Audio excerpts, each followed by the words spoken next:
Good evening from our remote studios in Annapolis, Maryland. I'm Larry O'Connor, and we have a developing story. It's really happened over the last couple of hours before our very eyes.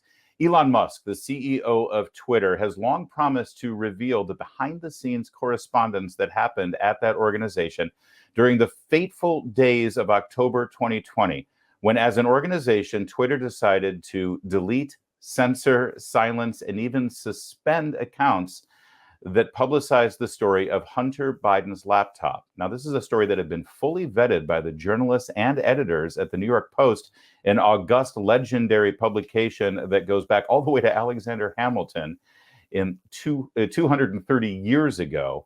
But Twitter, well, this story wasn't good enough for them. Why? Well, because they were putting their fingers on their scale, the thumb on the scale. They were an elephant jumping up and down on the scale in favor of their chosen candidate, Joe Biden. They had to, quote, learn the lessons of 2016, unquote. And apparently those lessons really amounted to not letting the truth come out so that Donald Trump would actually win that election. So what did they do? What is the evidence that shows how they censored this story and silenced free speech and the First Amendment on their platform? Well, Elon Musk revealed this just a couple of hours ago through independent journalist Matt Taibbi. And for the last 2 hours now, he's been putting out one tweet at a time. Kind of a brilliant stroke, actually, for Elon Musk to actually use his platform that he bought to actually publicize and publish this story. I mean, why should he give it to someone else to publish on their website? He put it on Twitter. So it's coming out one tweet at a time. I think he's up to about 38 or 39 tweets now, and it's still going on as we speak. What we want to do right now, as this story is developing, is share some of the most salient tweets with you so you can see exactly what happened and why it's so critically important. So as I said, bear with us here. I've curated some of the most important bits of information for you to see. We go now to Matt Taibbi's Twitter feed. His 8th tweet here says that by 2020, requests from connected actors to delete tweets were routine. Now, this is where Matt Taibbi says that, Twitter was once what they promised to be, which was an open platform for everyone to express their opinion without any barriers or walls. But quickly, they saw that they had tools to sort of adjust the narrative and delete some bits of information they didn't like. Now, of course, their intentions at the beginning were always great. It was out of fear of danger for people, bad, dangerous speech that could lead to violence or crimes. But then it was used for political purposes, as he says here. One executive wrote in this email to another, more to review from the Biden team.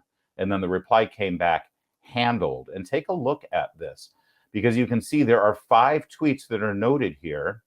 And it says more to review from the Biden team. But look at the date. It's Saturday, October 24th, 2020.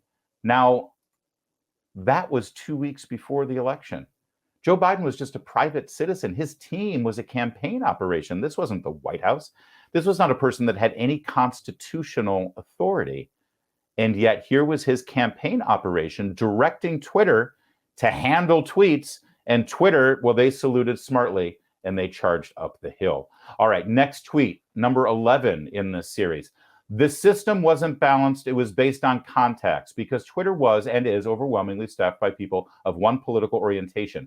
There were more channels, more ways to complain, open to the left, Democrats, than the right. And he details the percentage of donations. In 2018, 3% of the employees at Twitter donated to Republicans, 96% to Democrats. By 2022, it had tipped to 99.73% for Democrats and 0.27% for Republicans. That's one guy. One very, very lonely guy working at Twitter. So yes, theoretically, anybody could contact Twitter and voice their disapproval of something on that site. But of course, it was overwhelmingly done by Democrats, and they were overwhelmingly speaking to Democrats at that organization. All right, now we've got tweet number 19. White House spokeswoman Kayleigh McEnany was locked out of her account for tweeting about the Hunter Biden story, prompting a furious letter from the Trump campaign staffer Mike Hahn, who sees at least pretend to care for the next 20 days. That's the email right there from Mike Hahn. He says, all she did was cite the story and firsthand reporting that has been reported by other outlets and not disputed by the Biden campaign. This is a critically important point. Throughout this entire time, the Biden campaign never actually denied the contents of the Hunter Biden laptop. In fact, even when they said, well, this is something that had been hacked by the Russians, which was a lie, that didn't actually claim that the laptop was false. All they were claiming was that it was hacked by the Russians. It's a critically important point here as Twitter tried to figure out what their policy would be. That brings us to tweet number 24. They just freelanced it, is how one former employee characterized the situation. Hacking was the excuse, but within a few hours, pretty much everyone realized that wasn't going to hold, but no one had the guts to reverse it. You see, they said that they had a policy to not allow hacked materials to be published. And that sounds all well and good, but everyone knew that this was not a hack. This was a laptop that was left at a store. No one denied that. And the person who obtained the emails on that laptop had every full legal right to do so. We just interviewed the man a couple of weeks ago on this program. All right, now things get interesting because Congress gets involved. And I want to give a hat tip to one congressman in particular. Let me get right to that. Ro Khanna.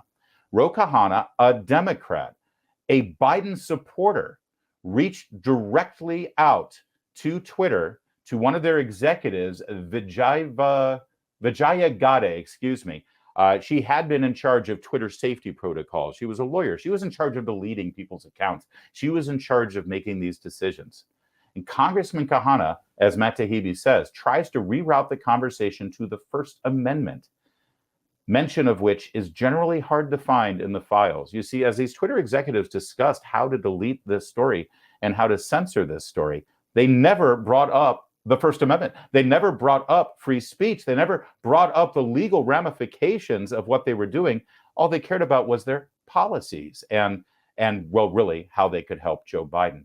And there's one part of this email that's so important from the congressman, again, a Biden supporter, a Democrat, a sitting congressman. This seems a violation of the First Amendment principles. If there is a hack of classified information or other information that could expose a serious war crime, and the New York Times was to publish it, I think the New York Times should have that right. A journalist should not be held accountable for the illegal actions of the source unless they actively aided the hack.